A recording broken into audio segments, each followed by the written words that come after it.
para todas las edades. No contiene escenas de sexo o violencia. Es apto para toda la familia. Ahora que los ladros perran, ahora que los cantos gallan, ahora que al bando la tocas las altas suenas campanan, y que los ebusnos burran, y que los gorjeos pájaran, y que los gruños marranan, vengo a penarte mis cantas ventano de tus debajas. Y eso es de la literatura colombiana. Estoy seguro que poca gente lo recuerda.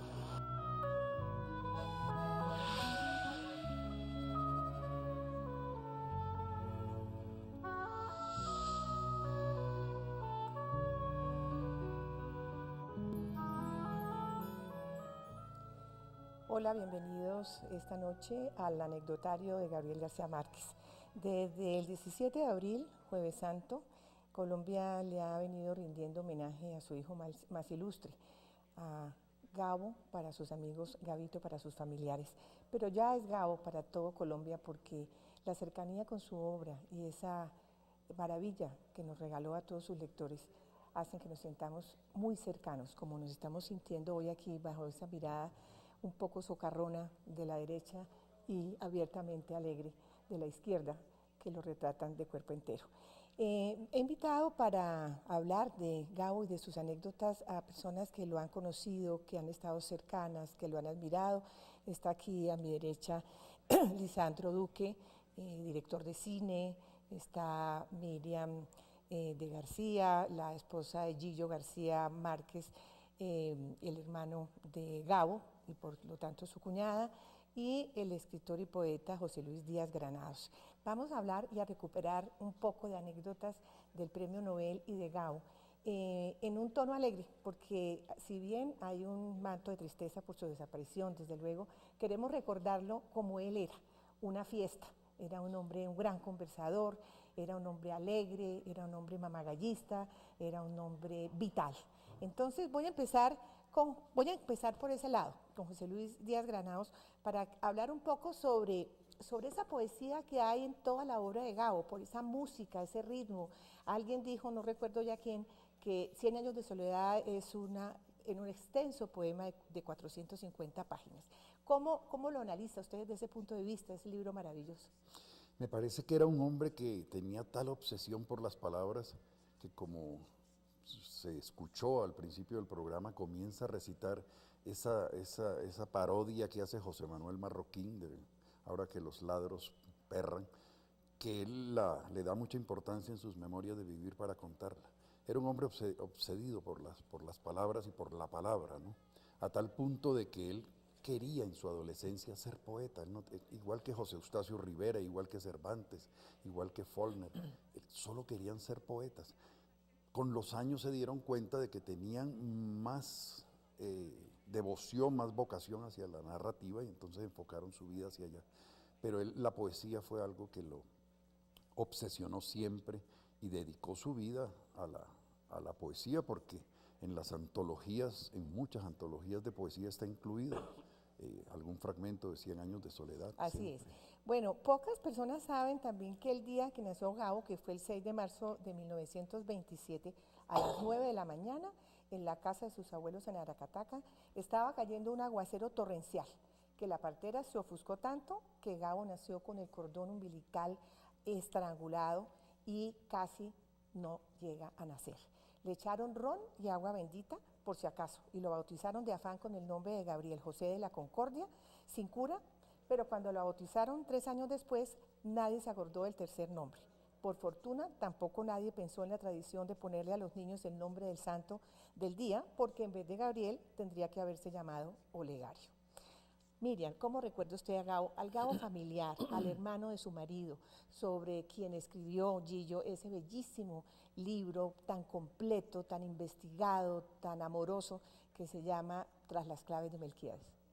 Sí, Margarita, pues lo recordamos, yo creo que toda la familia, y lo que vivimos con él fueron momentos muy especiales, momentos de ternura, porque era un hombre muy cálido, muy generoso, como tú decías, vivía siendo mofa de todas las situaciones. Incluso yo me acuerdo, yo lo conocí en 1972 cuando nos casamos con Eligio, fuimos a la entrega del premio Rómulo Gallegos a Caracas. Sí. Y la primera palabra fue, ya saliste de esa vaina, ¿verdad? El libro famoso. No, eso era pues del matrimonio, que ya, del ya no nos matrimonio, habíamos ya. casado. Entonces, y siempre fueron momentos así muy, muy especiales, muy agradables. Cuando volvimos a coincidir en Europa, obviamente era la primera Navidad que yo pasaba fuera de mi casa, me sentía triste. Y entonces él me dijo, ¿por qué te vas a poner triste? Si todavía faltan 6 horas para que en Colombia sea la Navidad. Espérate, espérate, lloras más bien dentro de 6 horas y a las 6 horas obviamente ya estábamos durmiendo. Pues claro. Bueno, Sí. Gillo, su marido, escribió ese hermosísimo libro que acabo de citar, Tras las claves de Melquíades, y le entregó la vida a esa biografía de su hermano, ¿no? Toda la vida fue su obsesión. Sí.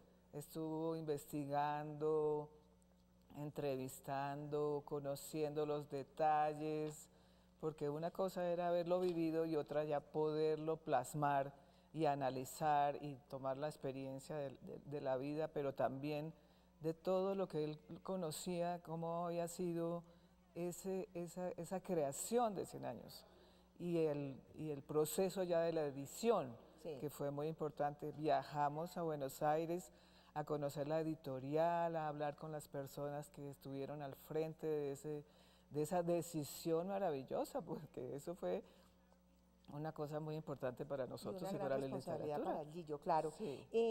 En 1999 Gabo escribió un texto en el que él mismo se describe, y cito un fragmento, dice, yo señor, me llamo Gabriel García Márquez, lo siento, a mí tampoco me gusta mi nombre, porque es una sarta de lugares comunes que nunca he logrado identificar conmigo. Nací en Aracataca, Colombia, mi signo es Piscis y mi mujer es Mercedes. Soy escritor por timidez, mi verdadera vocación es la de prestidigitador, pero me ofusco tanto tratando de hacer un truco que he tenido que refugiarme en la soledad de la literatura. ¿Cómo le cae a usted ese párrafo, maestro Lisandro? No, pues yo creo que García Márquez insistió mucho a lo largo de toda su vida cuando hacía declaraciones públicas en que él era un hombre tímido, es probable. A mí no me lo pareció jamás. Usted sabe que yo tampoco creo eso, ¿no? Yo no creo. Yo creo tampoco, que eso es, sí. Él se escudaba sí. en la pretendida timidez, pero si había alguien que no era tímido, era él. Es probable que alegara como coartada su timidez Para para replegarse. disimular, para poderse replegar impunemente y no ponerse en evidencia en lo que tiene que ver con la molestia que le podía causar, por ejemplo, el hecho de que lo asediaran tanto. En una forma brutal, Yo no era así. yo no entiendo cómo una persona puede preservar su serenidad permanentemente cuando sufre un asedio tan excesivo de Sí, parte de era la gente. impresionante. La gente es muy posesiva. Entonces, Claro, y además lo adoraban. Y además creo que cuando se le hace ese absurdo reclamo de que por qué vivía en México, en primer lugar yo creo que cada quien puede vivir donde se le dé la gana. Nosotros tenemos al maestro Puyana, que vivió siempre en París, nunca nadie le preguntó explicaciones. El maestro Fernando Botero ha vivido entre los Estados Unidos y Europa, nadie lo cuestiona por eso, de manera que Gabo podía vivir donde se le diera la real, ¿no es verdad? obvio. Bueno, y eso de la timidez, pues era para esconderse un poco de ese requerimiento al que él no quería faltar y no quería ser antipático, entonces más bien no aparecía, ¿no es verdad? Ahora hábleme usted, que es ese gran cineasta, que es director de cine, que ha hecho maravillosas películas, ¿cómo veía esa pretensión de Gabo de hacer cine inicial y que además llegó a ser guionista? Pues yo creo que García Márquez era un hombre, primero que todo, tenía una enorme cultura cinematográfica, una gran pasión por por el cine como lenguaje. Había empezado antes de irse a Roma a estudiar al Centro Experimental, había empezado acá como crítico de cine, crítico de cine bastante Muy agudo. bueno. Y cuando llegó a Roma se involucró con toda una élite de cineastas latinoamericanos, Fernando Birria, argentino, Sí. Tomás Gutiérrez Alea, de Cuba, Julio García Espinosa, de Cuba, en un grupo muy prestante de cineastas que estaban trabajando, que ya habían acumulado un enorme prestigio en Italia como producto de su obra neorrealista, Sabatini, ¿no? Sí. Fue persona habitual en tertulias donde estaba Rossellini, Visconti, etcétera. Seguramente no como protagonista, porque él era un pelado que estudiaba en el centro experimental, pero encontraba suficiente alivio y complicidad intelectual en todo ese parche, como se dice ahora, parche, que sí. fue armando con Titón, Tomás Gutiérrez Aleja, con Birri y con Julio.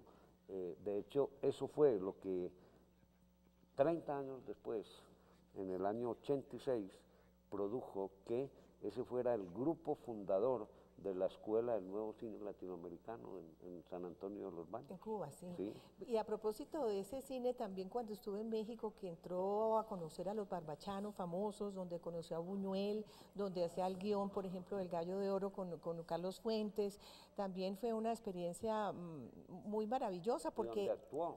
Y actuaba Él como portero, ¿no? Actuó como portero de la sala de cine, Sí. en la versión de En este pueblo no hay ladrones, que hizo su amigo Alberto Isaac. Exactamente, En sí. esa película actuó Buñuel.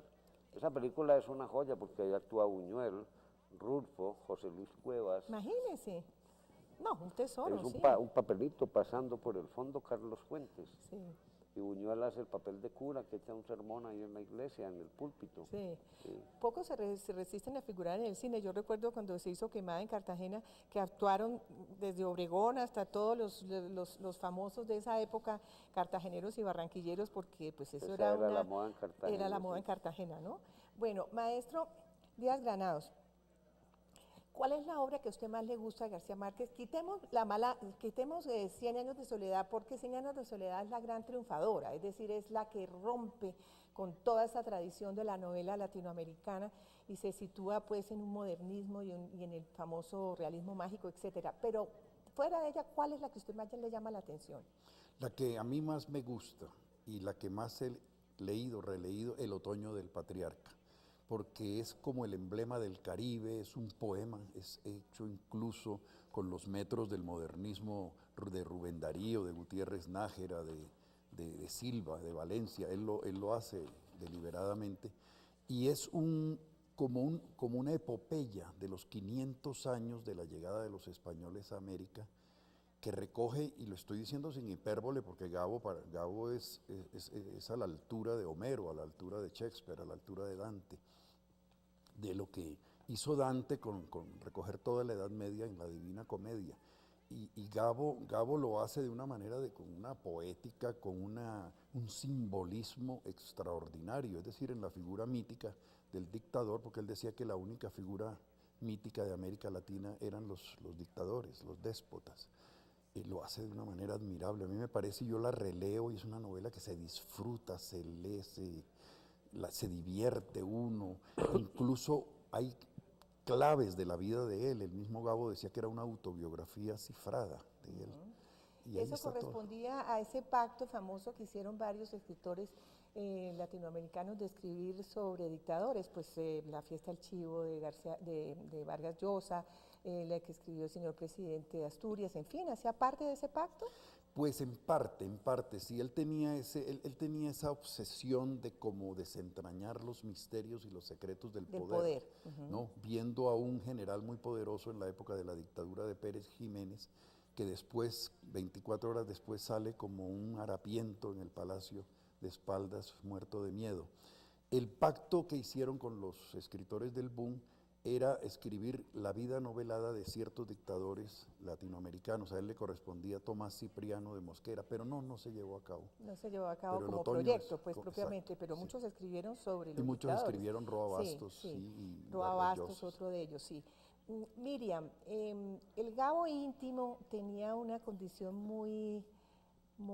para mí, muy entrañable, y es que era un hombre muy tierno. Yo recuerdo que en alguna ocasión, estando en México con él, a raíz de su exilio, o de su supuesto exilio, porque realmente nunca tuvo ese carácter de exiliado en México, cuando se fue de aquí, porque lo iban a interrogar durante el gobierno del presidente Turbay y el ministro de Defensa Camacho Leiva en las caballerizas de Usaquén, y él pidió que la embajadora de México los invitara a él y a Mercedes a dormir a su casa y tomaron un avión muy temprano para México.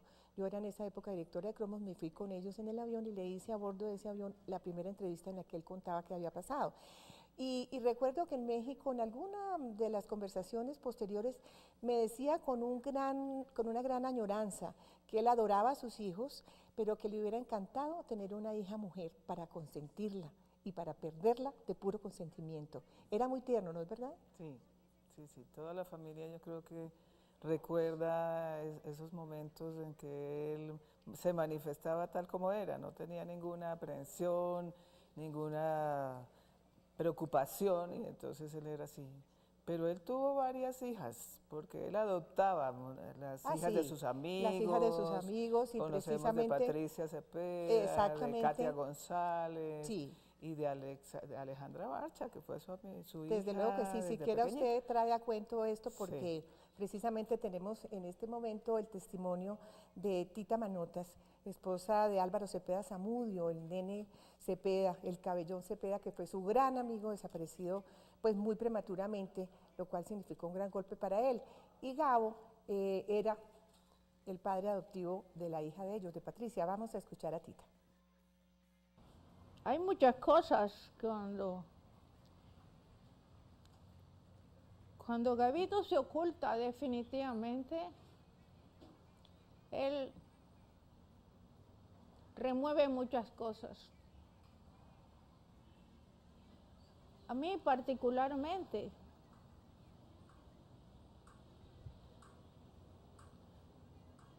me trae el recuerdo de mi hija, que fue una hija para él también. Y lo acompañó en todo en la vida. Ella fue su vocera en muchos países, en diferentes idiomas, con las editoriales. Ella fue siempre su intérprete y su representante. Entonces ese recuerdo entra violentamente junto con el de él. Pero también, como alguien me dijo, es consolador, porque entonces ella está junto a él, acompañándolo como siempre. Era Tita Cepeda, hablando de Gabo y su estrecha relación, especialmente de su hija Patricia con Gabito. Lisandro, ¿usted leyó la biografía de Gerald Martin, de Gabo? No. ¿No la ha leído? No Bueno, la he leído es una todavía. empresa, ¿no? Pero es maravillosa, es absolutamente maravillosa, pero sí debió leer desde luego las memorias, la primera parte de las memorias de Gabo. Sí, sí, sí. ¿Qué le llamó la atención a usted como revelación que él hiciera de su propia vida, que usted hubiera descubierto algo que le impresionara o que le agradara o que le hubiera golpeado, mejor dicho? Yo le comenté alguna vez a Miriam algo que me había impresionado mucho de la autobiografía de Gabo, y es su permanente condición de fugitivo de Colombia. Era un errante. Sí, a él esto le emocionaba mucho acá, obviamente, porque aquí radicaba la materia prima de toda su inspiración, de su narrativa, sí. patos narrativo, etcétera. Pero yo creo que era un hombre que muy razonablemente le tenía miedo a Colombia, y Colombia se merecía ese miedo además. ¿Por qué, Lisandro? Incluso póstumamente. Menos mal que Gabito no se dio cuenta, pero es probable que lo haya supuesto o sospechado en algún momento. Mientras en México, o sea, los colombianos le hicieron hasta el final marranadas a García Márquez. Pero muy pocos. No, sí, muy pocos, pero con el asentimiento de mucha gente que se queda silenciosa, y eso me molesta a mí. Sí. Hay mucha cobardía en eso. García Márquez es sepultado con unas honras fúnebres en México, en Bellas Artes, le hacen una ceremonia como se la merecía él, laica, monumental, popularísima. Fue más gente, fue más pueblo mexicano a Bellas Artes, a las exequias de Gabito, que a las exequias de Cantinflas y de María Félix. O sea, el afecto por García Márquez en México era enorme. Y aquí se le hace, al tercer día, se le hacen unas exequias con cardenal a bordo, yo no sé si fue el cardenal el que habló ahí, con toda la élite dirigente del país. Me parece abusivo que sienten, por ejemplo, en la primera hilera de la catedral, primero que todo que haya sido en la catedral, porque él era un hombre profundamente laico, que sienten a Roberto Gerlein en primera fila, que a los escritores me contaron, porque yo no quise ir, los arrinconaron por allá al fondo, como quien dice, ustedes por allá, háganse al fondo, ok, casi los esconden, y me parece muy bien que les haya ocurrido eso a quienes aceptaron esa invitación que se hizo por parte del Ministerio de Cultura. Gabo no era un ateo, Gabo no era un militante, digamos, de la herejía ni del sacrilegio, era un hombre profundamente respetuoso de las creencias religiosas de la gente. Posiblemente en su intimidad, él era agnóstico, lo que fuera, etcétera, pero era profundamente respetuoso, nunca se le resbalaron frases desobligantes para quienes fueran creyentes, con quienes fueran creyentes en Dios, sí, o en muchos ritos, por ejemplo en Cuba, de orden afro-yoruba, afro-cubano, etcétera. Pero sí, evidentemente tenía una mentalidad laica. Claro. Y aquí le zampan cura y cardenal y todas esta misa y la iglesia solitaria y el lugar completamente rodeado por escoltas. Eso parecía un concierto de Iron Maiden. Una vez vino acá y dijo que lo que más le impresionaba, lo vi una vez por televisión, al jefe del grupo Iron Maiden, dijo, lo que más me impresionó, el concierto que más me ha impactado fue uno que tuvimos en Bogotá, en donde había más policías que público. Sí, y esa errancia de García Márquez también debía deberse no solamente a que le tuviera pues esa aprehensión, digamos, a la persecución que pudiera sentir en el país, sino también a esa enorme curiosidad que lo devoraba por conocer el mundo y todos los entresijos, ¿no? Sí, es cierto. Pero desde muy pequeño, es que de todas maneras, por una costumbre familiar de semejante familión tan numeroso, era muy usual que buscaran becas. Desde muy pequeño está con el abuelo y la abuela. Creo que de Sucre, de Aracataca lo mandan a Sucre, ¿no? Y ahí tuvo un primer desprendimiento, sí, digámoslo así.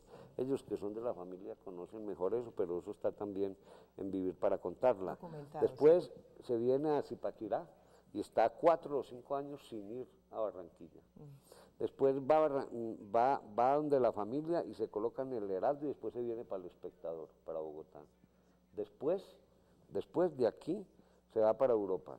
En Europa, cuando se queda sin empleo, porque El Espectador de acá lo cierran, también en un exilio de García Márquez, porque don Fidel Cano, el director del Espectador, dijo, no conviene que te vengas para acá, porque él había escrito en la crónica de un náufrago del marinero Velasco, sí, había concluido, había investigado que la razón por la cual ese barco de la Armada naufragó fue porque venía lleno de contrabando, sí, lleno de contrabando del Ecuador. Claro que sí. Entonces don Fidel Cano le dice, quédate por allá un tiempito.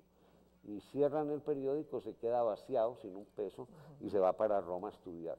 Por supuesto, era la época, aquí no me gusta a mí participar de esa victimización excesiva. El exilio en esa época tenía una aura romántica, una aura romántica, sí, y todo, aunque ojo, era la Europa de la inmediata posguerra, y las condiciones económicas eran bastante duras, obviamente. Así es, sí, Lisandro.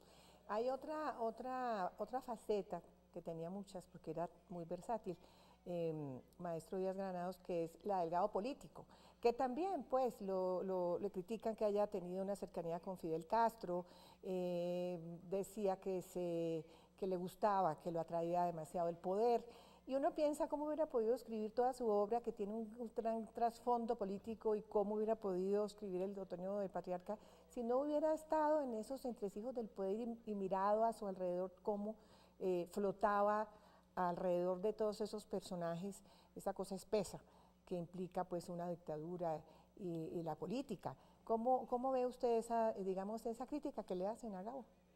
Sí, me parece un poco absurda porque desde tiempos inmemoriales los artistas, los escritores, que de por sí el solo hecho de ser artista es porque está en desacuerdo con la realidad que vive, pues por lo general han sido personas rebeldes, personas que toman una posición política por causas nobles y justas, ¿no?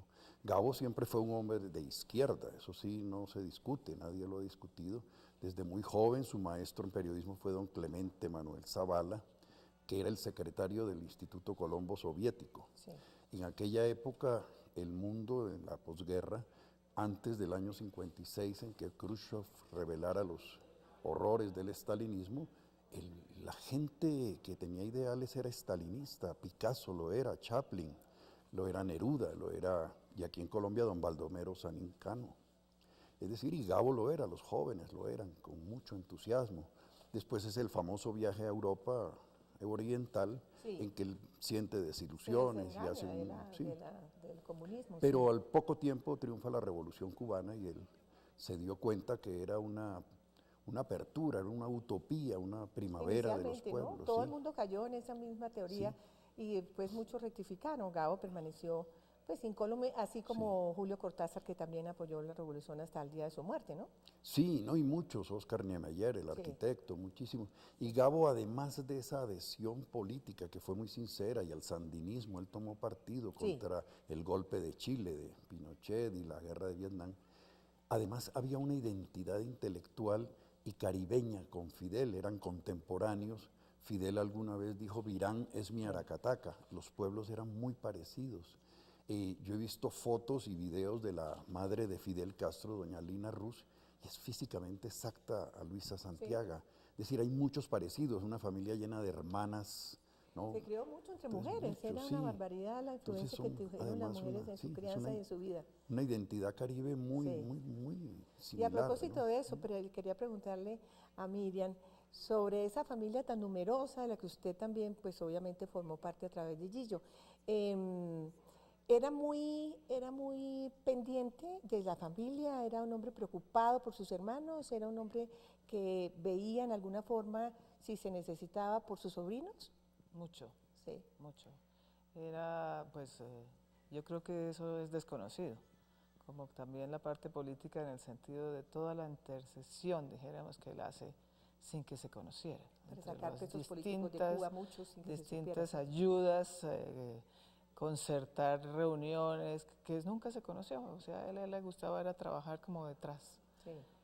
Y con relación a la familia, era pendiente de todo, su madre, pues fue para él algo muy significativo, estuvo viendo de ella todo el tiempo su preocupación, y de los sobrinos, el uno que necesitaba una cosa, el otro que necesitaba otra, etcétera.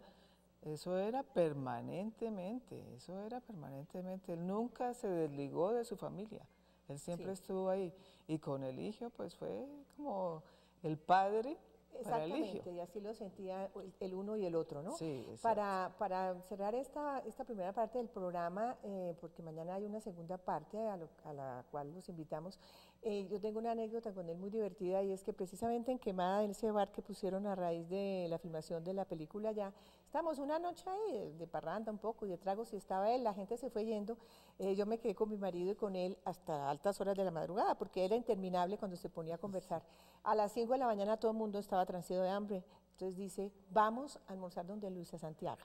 Y Alejandro Lergón le había prestado un jeep destartalado de esas direcciones que son infinitas, nos fuimos sobre los andenes, llegamos de milagro allá, y ella estaba con su manguera en el jardín, con su batica de percal, regando sus matas, y él le dice, niña Luisa, venimos a que nos des desayuno, queremos unos enormes bistec a caballo. Y ella le dice, ajá, Gabo, pero si hace tiempo no mandas para la carne. Entonces él se murió de la risa y le dijo, bueno, pensé que me habían dicho que me había llegado la onda de que ustedes se habían vuelto vegetarianos, danos huevos solamente. Y pues un desayuno pantagruélico, porque con arepe huevo y todas las cosas que se usan en la costa. Muy bien, dejamos en este momento con esta anécdota simpática.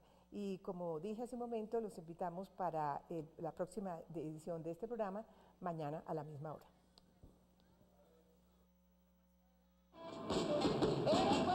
precioso circundado por el mar. Eres puerto precioso circundado por el mar.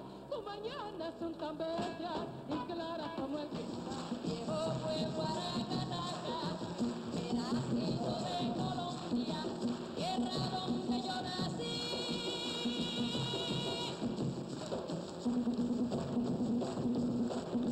Entre rumores de cumbia.